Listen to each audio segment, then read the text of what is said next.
म्हसवड येथील प्राथमिक आरोग्य केंद्राच्या नवीन इमारतीचे उद्घाटन व लोकार्पण सोहळा म्हसवड येथे संपन्न।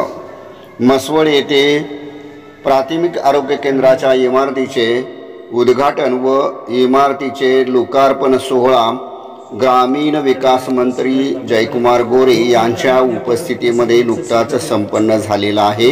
यावेळेला सातारा जिल्हा मुख्य कार्यकारी अधिकारी याशनी नागराजन, जिल्हा आरोग्य अधिकारी डॉक्टर महेश खलिपे, गट विकास अधिकारी माननीय प्रदीप शेंडगे, तालुका वैद्यकीय अधिकारी डॉक्टर लक्ष्मण कोडलकर, म्हसवड प्राथमिक आरोग्य केंद्राचे वैद्यकीय अधिकारी योगेश कुलकर्णी, कुमारी विरकर यांचे सह कल्याण समिती व रुग्ण कल्याण समितीचे नगर परिषदेचे माजी नगराध्यक्ष डॉक्टर वसंत मासाळ, माजी नगराध्यक्ष विजय धट, माजी नगराध्यक्ष नितीन दोशी, माजी नगरसेवक नारायण मासाळ, नगरसेवक जगन्नाथ लोखंडे इतर मान्यवर उपस्थित होते।